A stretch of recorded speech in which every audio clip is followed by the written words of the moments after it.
I opened my eyes, sunlight streaming in through the windows as the metal shutters opened and the alarm bell sounded. I threw the thin blanket to the side and stood upright, directly next to the bed. I knew what was coming.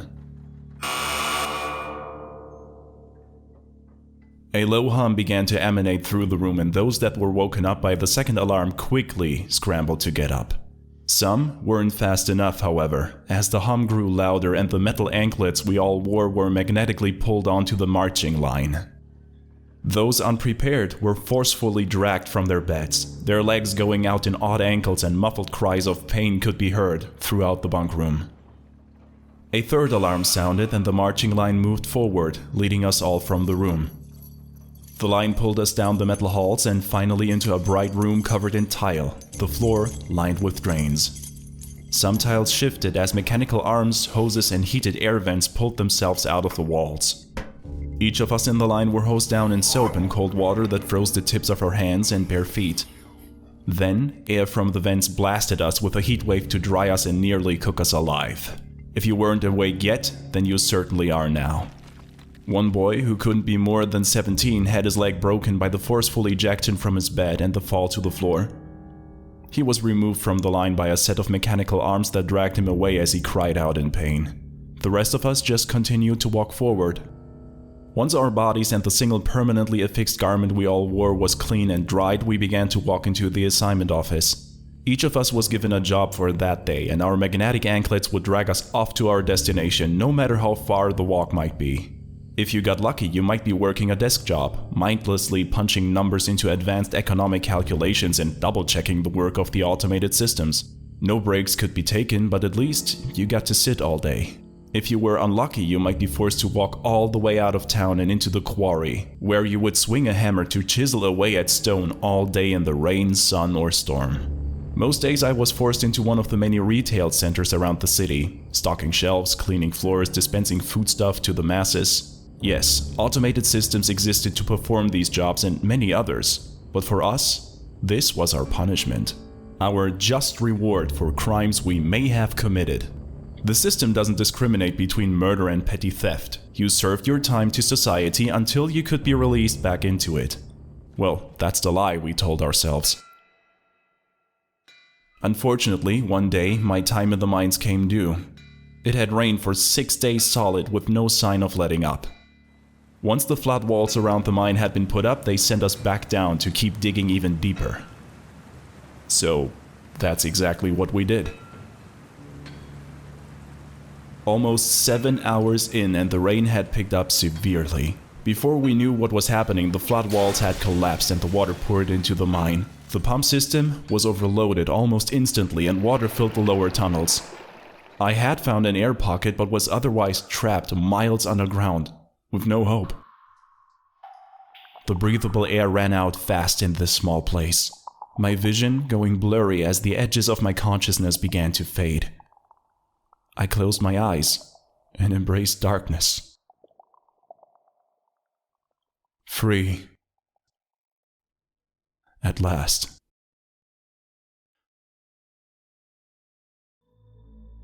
I opened my eyes, the glare of a bright light filling my vision.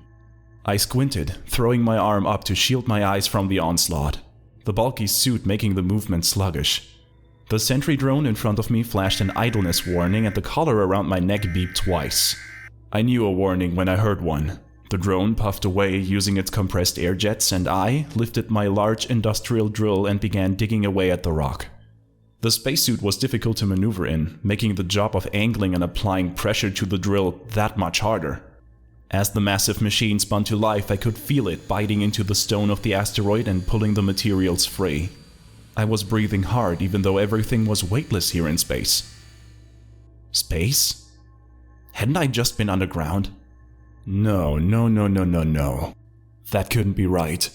The long hours and lack of sleep must be making my mind play tricks on me. Come on, focus. You're here now. As the alarm went off to sound the end of the workday, we all propelled ourselves back to the airlocks of the habitat. It was anchored to the surface of a massive asteroid. We were decontaminated and air was filtered back into the room. Instructions came through for us to remove our suits and place them carefully in our designated racks. And all the while, the automated systems reminded us that the suits were worth more than we will ever be. After the suits were removed, we were allowed to go about inside the habitat as we pleased. This wasn't any kind of freedom though, as it wasn't much bigger than a basketball court back on Earth, and we shared it between 30 men. We ate, slept, bathed, and died slowly, all in the same room. No privacy, minimal things to keep us entertained. I had read the same 4 books at least a dozen times each. The screen on the wall showed our current deployment time. Only 6 months left out of 72 before we could be replaced. The next day we went back out and kept digging. The drones and drills taking the materials we harvested and shifting them to waiting transports to be taken for processing. Any attempt to board those transports would of course result in our collars detonating and removing our heads. We all knew it was suicide, but some people saw it as a way out. And some just cracked under the pressure. The man next to me was fidgety all morning, shaking as he put his suit on and looking nervous as we had made it to our work site. He stopped drilling long enough for his collar to beep and a drone to issue a warning. I looked up and saw him trying to pry his collar off with a straight piece of metal, like that would work. And before I could say or do anything, his collar beeped 3 times and then went off. He was dead, and the blast had knocked me off of my drill and away from the asteroid. I attempted to correct myself and used the thrusters to push myself back to safety, but a loud alarm and a warning on my face shield indicated some kind of malfunction. No, my thrusters were shot, and I was drifting away, unable to do anything to stop the inevitable. So the collar beeped once, and I gulped. Twice, and I cursed myself. And then I closed my eyes, and I waited for it.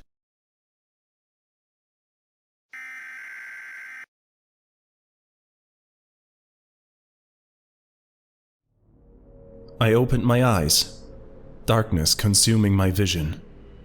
Not just the dark of night, but the pitch black of an abyss, a void with no ambient light whatsoever. I couldn't see my hands or feet, only felt the cold floor I sat on and the smooth wall I leaned against. How long have I been here? Days? Weeks? Years? Centuries? Time had lost all meaning at this point. I didn't hunger or thirst, I rarely felt the need to sleep anymore. All I did was hold myself against this wall and walk forward for what must be days on end. I've never found another wall or corner, no way to judge the distance I had traveled. No, this couldn't be right. I was in space, on an asteroid. Or was it a mine? Maybe a cargo ship at sea? So many memories jumbled together in my mind. I stopped walking and slunk down against the wall to think and sort them out.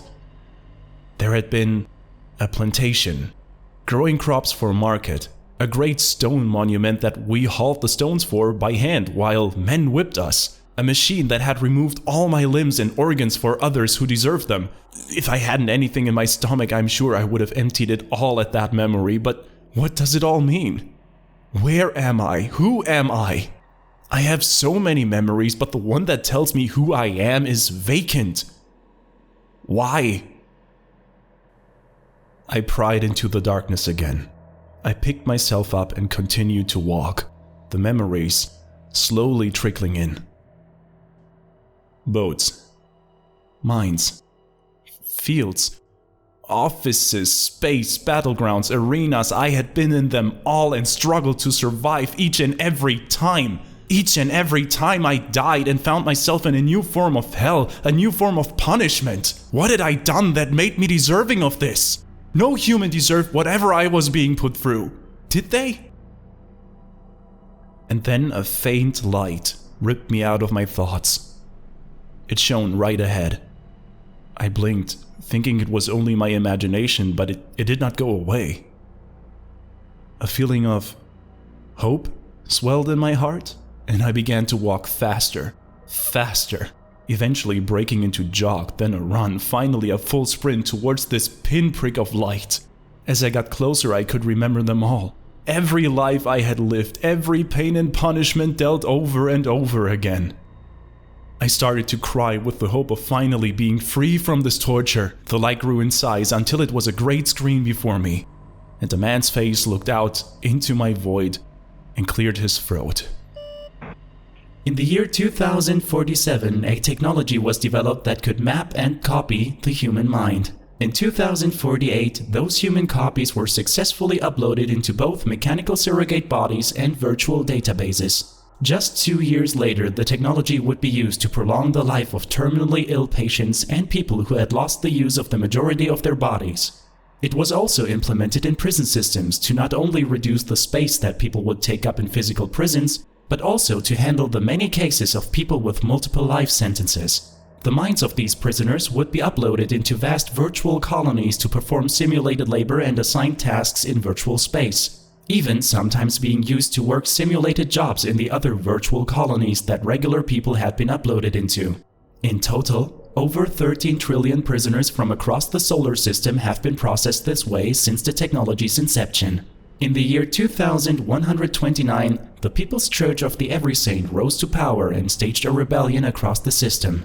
They have overthrown the massive conglomerates that had monopolized the wealth and the people of our solar system for the benefit of the few. Once the new Saints government was implemented, the practice of uploading people's minds was outlawed and deemed highly inhumane, including the practice of uploading criminals. However, there were exceptions to this last rule. Only 3 virtual colonies still exist today. 1. To house the CEOs and other conspirators of the previous government for their crimes against the free peoples of Sol. 1 colony that was launched into deep space and is therefore unreachable. Finally, the last one was designed specifically to house the monster of a man who designed the prison colony system, James Lords, who even now is still serving the over 13 trillion life sentences in his own creation. The screen went dark, plunging my world back into the void. James Lords. That's my name. James Lords. I committed no crime other than punishing other criminals in a way that my government had asked me to. I developed the virtual colonies to be safe havens, homes for all of humanity. But my creation had been turned into a perpetual cog in the machine, and now I was serving my time. No, this was wrong. They couldn't do this to me. I did nothing. I was just like everyone else. How could they do this to me? A light blinked. I looked up through my tears of frustration. The light came from a set of blocky letters and numbers. They read, sentences, 13,807,000,001.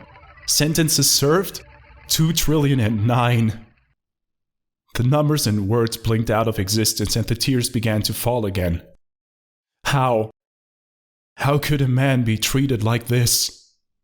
I just want it to end. I just want it all to end. I screamed into the uncaring void, knowing none could hear my pleading.